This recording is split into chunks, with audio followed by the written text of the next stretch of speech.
بسم الله الرحمن الرحيم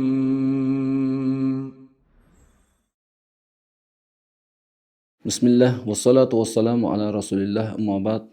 Muhtaram aziz birodarlar, bugungi aqidat tahoviyaning ham asr bo'lgan salafiylar va ash'ari va moturidiylar o'rtasidagi bahsidan al-mabhasur robi' sifatul hayot. 4-bahs hayot sifatidir. Allohning hayot ekanligi haqida. Wal kalamu fiha ala nahvi tali. Bu haqidagi kalom quyidagicha bo'ladi. İnşallah. Tarifu sifatil hayati lughatan ve istilahan ve dalil subutiha lillahi subhanahu. Hayot sifatining ta'rif berishlik, nima deb ta'rif beriladi hayot sifatiga? Lug'at jihatdan nima deyiladi va istiloh jihatdan nima deyiladi? Ya'ni shar'iy yo'lda nima deyiladi? Va uning Allohga sobit qolishlik dalillari qanday? Hayot sifatini. Bayoni kayfa aradal Imom Tahoviy rahimahulloh li sifatil hayot. Imom Tahoviy rahmatullohi alayh hayot sifatini Allohga qanday arz qilganligini, kayfiyatining bayoni. 3. Bayonu kayfa aradaha rijal salafiyatil muasirati va kayfa fahimu kalam at-Tahoviy fima yata'allaqu biha. Ham asr bo'lgan salafiy kishilari Imom Tahoviyning gapini qanday tushunganligi va uni Allohga qanday arz qilishligi, ya'ni Allohga hayot sifatini qanday berishligi haqida. 4. Bayonu kayfa ardahal mutakallimun va kayfa fahimu kalam at-Tahoviy fima yata'allaqu biha. Ash'ari va Maturidiylar qanday qilib hayot sifatini Allohga ro'baro qildi, ya'ni arz qildi va Imom Tahoviyning gapini ta'alluqli bo'lgan narsasida qanday tushundilar, qanday fahmladilar. Tushunishlikni Maturidiylarga qo'yib bersin. Imom Tahoviyning gapini. Chunki Maturidiy rahmatullohi alayhi bilan Imom Tahoviy rahmatullohi alayhi deyarli bir zamonda yashaganlar. Maturidiy rahmatullohi alayhining umri uzoq bo'lib, Imom Tahoviydan ko'proq yashaganlar. Ya'ni ikkalasi ham Hanafiy aqidasida. Hanafiy aqidasidagi kishilar kalomi Imom Tahoviyning gaplarini to'g'ri tushunadilar. Salafiylar emas. Boshqa tomonda turib, mana Tahoviy bizni gapimizni gapirgan deb o'zlarining aqidasiga burishlik emas. Imom Tahoviyning sof aqidasini, sof Hanafiycha yozganini Hanafiylar tushunadi. 5. Bahs tahlil va naqd. Buni tahlil qilishlik va tanqid qilishlik bobi. Avvalan, ta'rifu sifatil hayati lughatan va istilohan va dalil subutiha lillahi subhanahu. Hayot sifatini Allohga hayot sifatini berishlikning ta'rifi lug'at jihatdan ham va istiloh jihatdan ham, ya'ni shar'iy jihatdan ham va uni Allohga sobit qolishligining dalili. Al-hayatu lughatan masdarul fe'li hayya yahya hayatan. Hayot sifatining lug'atdagi ta'rifi hayya yahya hayatan degan fe'lning masdaridir. Va hayvonan hayot degan sifat ham bo'ladi, hayvon degan sifat ham bo'ladi. Hayvon ya'ni tirik zot. Fa huwa hayyun, u tirikdir. Wal hayyu diddul mayyit. Tirik degani o'limni, ya'ni o'lgan kishining ziddidir. Demak, bir kishi hayotda yashaydi, so'ng o'ladi. Va istilohda esa, ya'ni shar'iy yo'lda sifatun vujudiyatun qadimatun baqiyatun qoimatun bizatihi subhanahu va ta'ala. U ham Allohning sifatidir, ya'ni Allohning zotiy sifatiga tegishli narsa. Vujudiyatun bor bo'lgan sifatdir, hayot sifati Allohning. Qadimatun avvaldanoq Alloh bilan birga. Baqiyatun bundan keyin ham boqiy qoluvchidir. Alloh hech qachon o'lmaydi. Alloh doim tirik. Avvaldan ham doim tirik bo'lgan. Qoimatun bizotihi, Allohning o'z zotida qoyim turadi. Allohning zotidan ayrilib ketmaydi, Allohning tirikligi. Tusahhihul ittisofa binahvil ilmi was sam'i wal basari wal kalami. Ilm, Allohning ilm sifati, eshitishlik, ko'rishlik, kalom sifatlari Alloh bilan birga edi-ku. Ana shu sifatlar, Allohning tirik sifati ham xuddi shunday Alloh bilan birga bo'ladi. Shu bilan sahih bo'ladi. فالله تعالى موصوف بحياة أزلية أبدية وحياته تعالى ليست بروح ولحم ودم Alloh taolo hayot sifati bilan sifatlangandir. Azaliy hayot sifati bilan. Bundan keyin ham abadiy qoluvchi hayot sifati bilan sifatlangandir. Allohning hayoti ruh bilan va go'sht va qon bilan emas. Ruh, go'sht, qonlar bu odamdagi narsalar, hayvondagi narsalar. Allohdagi hayot sifati ruh bilan bo'lmaydi, qon va go'sht bilan ham bo'lmaydi. Va Alloh subhanahu va taolo yastahilu alayhil mautu. Va Alloh subhanahu va taologa o'lim kelishligi maholdir. Alloh hech qachon o'lmaydi va o'lmagan ham. Lanahu law lam yakun hayyan lam yujad shay'un min hadal alami. Chunki agar Alloh taolo tirik bo'lmaganda edi, bu olamdan arzimagan narsalar ham topilmasdi. Katta narsalarni-ku qo'yavering. Alloh taolo tirikki har bir narsani yaratib qo'yibdi. Lanal mayta la yattasifu bil qudrati val irodati val ilm. Chunki o'lik kishi kuch yetadi deyilmaydi va iroda qila olmaydi va ilmi bo'lmaydi. Bir odam kuchli odam edi, irodasi baquvvat edi, podshoh edi. Har bir narsada, ya'ni o'zining zamondagi voqealardan ilmi bor edi. Bu odam o'ldi. Oldingizda yotibdi. Hech narsaga kuch yetmaydi. Agar Alloh taoloda hayot bo'lmasa shunday bo'lib qolardi deb aytmoqchi. Walakin Allohu g'ayru muttasifin bi hadhihi sifati lakana muttasifan bi diddi va zalika naqsun wallohu munazzahun anil naqsi. Agar Alloh taolo bu sifatlar bilan sifatlanmagan bo'lganda edi, ilmi, qudrati, irodasi, tirikligi shu kabi sifatlar bilan sifatlanmaganda edi, Alloh uni ziddi bilan sifatlangan bo'lardi. Ilm bo'lsa, ilmsizlik bilan sifatlanish kerak edi. Odam ona qornidan olim bo'lib tug'ilmaydi. Tug'ilib, o'qib katta bo'lib olim bo'ladi. Qudrati ham tug'ilgan paytida yo'q edi.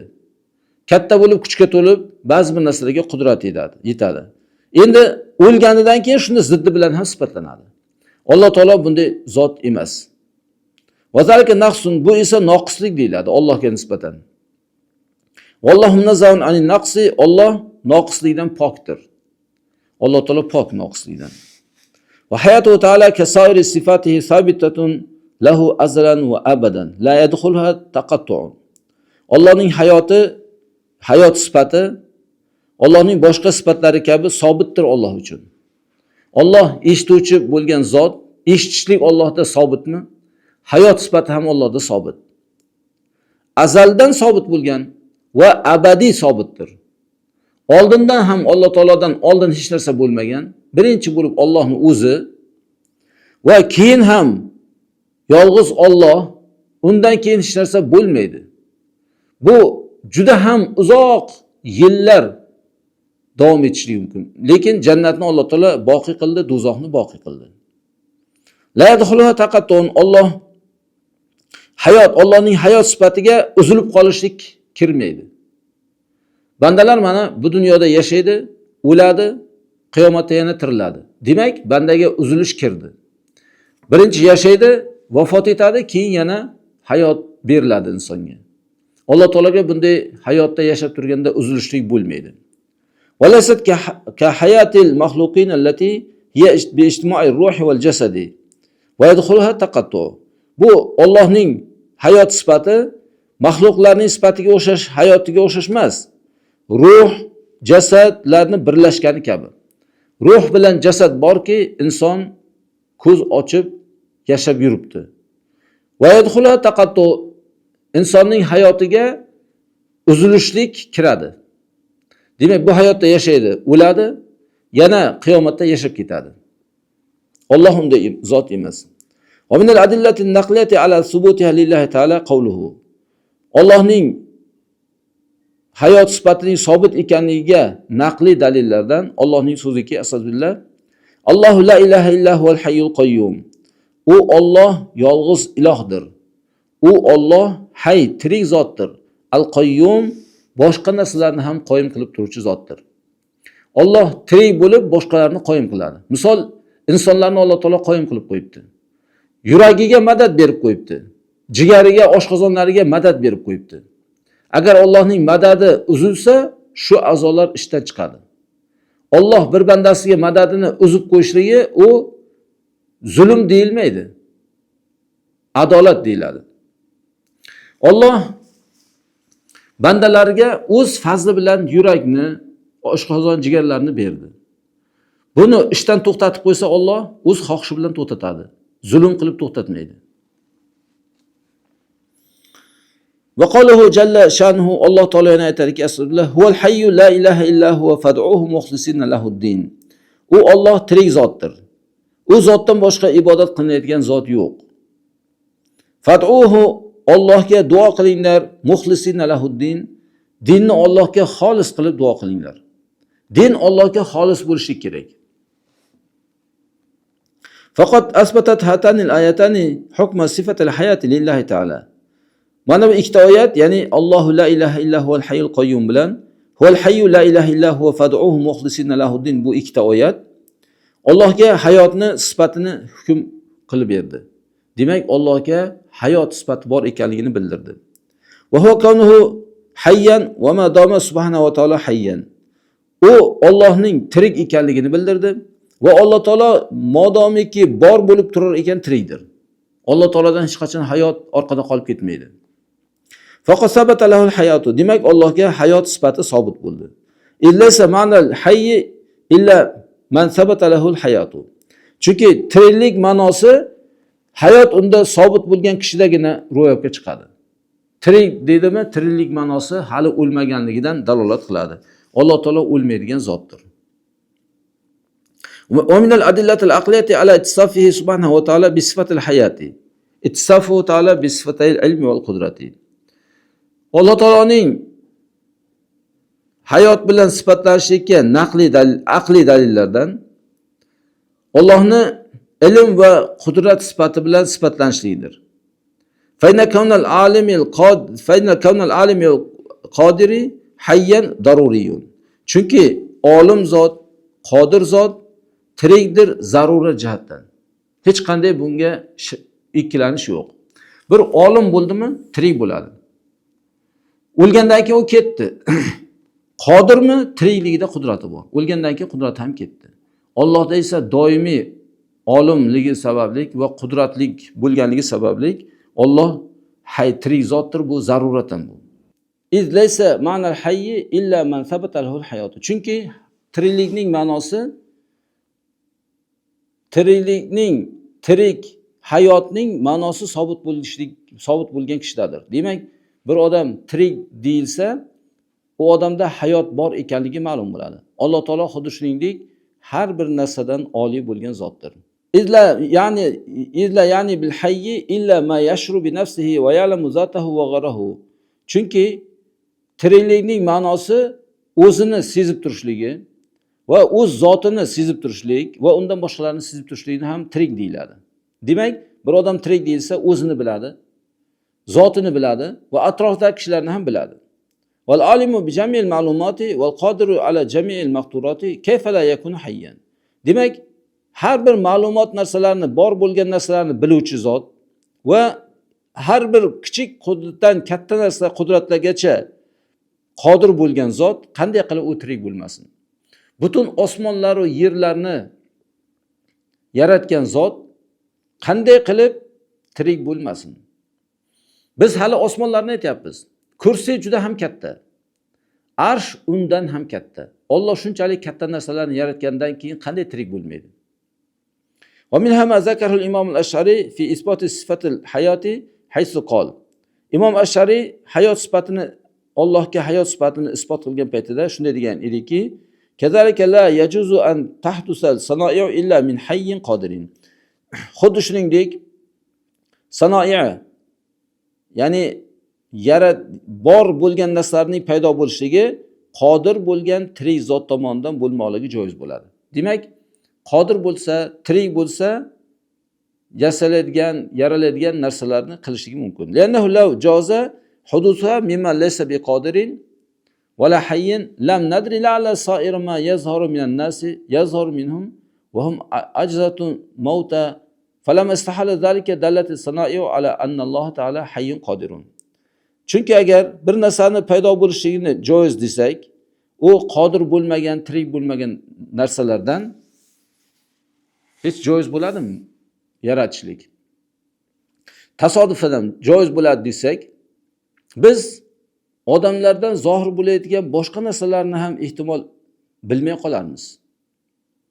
Ulardan zohir bo'ladi, odamlar ojizdir, o'luvchidir.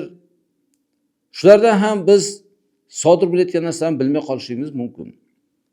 Agar tirik emas, qodir emas zotdan paydo bo'ladi deb farazan aytilsa, falamma istahala zalika dallati sanai, demak bu narsa mahol bo'lgach, san'atlar, ya'ni yer yuzidagi mahluqotlar dalolat qiladiki, albatta Alloh taolo tirikdir, qodir zotdir deb dalolat qiladi. Va mazakarul Boqillani kazalika haysu qol. Imom Boqillani ham shunday degan o'rinda aytgan ediki, va idza kunna nudriku badahatan anna al-fi'la yastahilu sudurahu min al-mayit. Biz badohatan, ya'ni boshdanoq bilsak, albatta fe'llar, ishlar o'limdan, o'laydigan kishidan sodir bo'lishligi mahol ekanligini bilsak, o'lgan kishi hech narsa qilmaydi. Shuni bilsak, allazi la hayata lahu, unda bir hayot yo'q edi. Shundan sodir bo'lmasligini bilsak, vallohu taolo fa'ilun al-ashya, Alloh taolo narsalarni bajaruvchi zot-ku. Va munshiuha, va uni paydo qiluvchi zot-ku. Favajaba an yakuna hayyan, demak Alloh taolo tirik ekanligida hech qanday shak shubha yo'q bo'ladi. Soniyan bayanu kayfa ardal imom Tahoviy rahimalloh li sifatil hayat. Demak Imom Tahoviyning Allohga hayot sifatini qanday qilib arz qilganligi haqidagi bayon. Zakaral imom Tahoviy sifatal hayati maqrunatan bi sifatil qiyomi. Imom Tahoviy hayot sifatini zikr qildilarda Alloh taoloni qoyim qilishlik sifati bilan birga yaqin qilib aytdi. Bin nafsi, ya'ni Allohni o'ziga qoyim bo'lishligini. Faqol rahimalloh an isbatihima ma'an lillahi ta'ala. Alloh taologa ikkalasini ham isbot qilishida aytdiki, hayyun la yamut, qayyum la yanam. Alloh o'lmaydigan tirikdir, uxlamaydigan, boshqalarni qoyim qilib turuvchi zotdir. Demak Alloh taolo o'lmaydi. Hay, tirikdir. Bu salbiy sifat bo'ldimi? Salbiy sifat bo'ldi. Va ma'anal hayata min sifatil ma'ani. Shu bilan birga hayot ma'nolarning sifatidandir. Demak, Allohga hayot sifatini berishlik ma'nolarning sifati. Val qiyomu bin nafsi min as-sifati salbiyati. O'z nafsi bilan qoyim bo'lib turishligi salbiy sifatlardan bo'ldi. Demak, o'z nafsi bilan qoyim turishligi salbiy sifatlardan bo'ldi degani, boshqa sifatlarni olib tashlanadi. Ya'ni Alloh taolo tirikmi? Uni salbiy sifati yo'q, o'lim sifati yo'q. Illa anna Tahoviy rahimalloh qad jamaa baynahuma fi ibaratin wahidatin. Lekin Imom Tahoviy rahmatullohi alayh bu narsani bitta iborada ikkalasini o'rtasini jamlab chiqdilar. Salbiy sifat ekanligi, ma'oni sifat ekanligini. Va ya'taziru anhu fi zalika bi annahu lam yaltazim taqsim as-sifati ala an-nahwi alladhi qala bihi al-ash'ariyatu wal maturidiyya min qawlihim bi anna as-sifati minha nafsiyatun wa minha salbiyatun va minha ma'ani. Bu yerda Imom Tahoviy rahmatullohi alayhga bizlar ma'zur tutamiz u kishini sifatlarni taqsimlashni lozim tutmaganligini. Ash'ari va Maturidiylar aytgan yo'lga binoan sifatlarni taqsimlab turmadilarda, mutlaq bitta sifatda aytib o'tib ketaverdilar. Maturidiy va Ash'ariylar aytganlarki, sifatlardan nafsiy sifat bor va undan salbiy sifat bor va undan maoniy sifatlar bor deb aytib o'tgan edilar. ولعل السبب في ذلك أنه ذكر مسائل العقيدة في مختصره هذا على وجه الإجمالي لا التفصيلي. Ehtimol bu narsaga sabab Imom Tahoviy aqida masalalarida o'zining muxtasar kitoblarida zikr qilgandir. Bu ijmoliy yo'lga binoandir, tafsiliy yo'lga emas. Hozir bu yerda ijmoliy aytyaptimi? Tafsilan Allohga sifatlarni isbot qilishda nafsiy sifat bor, maoniy sifat bor, salbiy sifatlar bor deb ajratib aytmayaptilarda, mutlaq aytib ketyaptilar. Ijmoliy suratda aytyaptilar. Imom Tahoviy rahmatullohi. Hadza bil idofati ila anna al-Imom Tahoviy ya'tabiru ma'asir al-imamayn al-Ash'ari wal Maturidi. Va shunga binoan, shunga qo'shimcha qilib aytiladiki, Imom Tahoviy u ikkita imom Ash'ari va Maturidi imomlari bilan ham asr bo'lib yashaganlar. Bu ikkalasi ham asr, uchalasi ham asr bo'lib yashaganlar, bir zamonda yashaganlar. وذلك يعني أنه كان في المرحلة الأولى للبناء العقدي على مذهب أهل السنة والجماعة، أي في فترة واضح البذور لمسائل العقيدة والتي تكفل بها أئمة أهل السنة والجماعة الأشعري والماتريدي. ehtimol avvalgi marhalada, ya'ni Imom Tahoviy avvalgi marhalada bu aqidaviy bino qilishlikka qo'ygandir bu masalalarni. Ahlus-sunna va jamoaning mazhabiga binoan. Ahlus-sunna va jamoa ma'nolarni qisqartirib aytib o'tib ketganlar. Aqida juda ham kichkina bo'lgan. Ana shu kichik masalalarga qisqartirib o'tib ketganga qo'ygandir Imom Tahoviy ham. Ya'ni urug'ni qo'yishlik va aqidaviy masalalarni urug'ini qo'yishlik bobidadir. Hali u urug'ni qo'ygandan keyin o'sib chiqadi, shoxlaydi, katta bo'ladi. Valati takaffala biha a'immatu ahli sunnati val jamoati va ahli sunna va jamoa imomlari bo'lgan Ash'ari va Maturidiylar va ular bilan birga Imom Tahoviy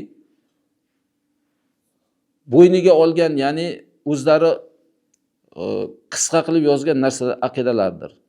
ولم تأتي التفاصيل والتفريعات إلا في المرحلة اللاحقة في أيدي أتباع المذهب وتلاميذ مدرسة أهل السنة والجماعة من الأشعرية والماتريدية. Tafsillari va tafriyotlari, ya'ni mayda masalalarga bo'linishligi u keyingi Ahlus sunna va jamoa mazhabidan Ash'ari va Maturidi madrasasining shogirdlari va mazhablarga ergashuvchilari tomonidan loyiq bir marhaladadir ehtimol. Ya'ni Allohning sifatlarini salbiy sifatga, nafsiy sifatga, maoniy sifatlarga bo'lishligi Ash'ari va Maturidiylardan keyin chiqqan imomlarning mazhabiga binoan qilingan bo'lishligi ham mumkin. Biz demak mana shu yerda bugungi mavzumizga yakun yasaymiz. Inshaalloh keyingi mavzumizni Salisan bayanu kayfa ardaha rijalus salafiyatil muasara degan joydan davom ettiramiz. Va sallallohu ala xayr xalqihi Muhammadin va ala alihi va ashabihi ajma'in.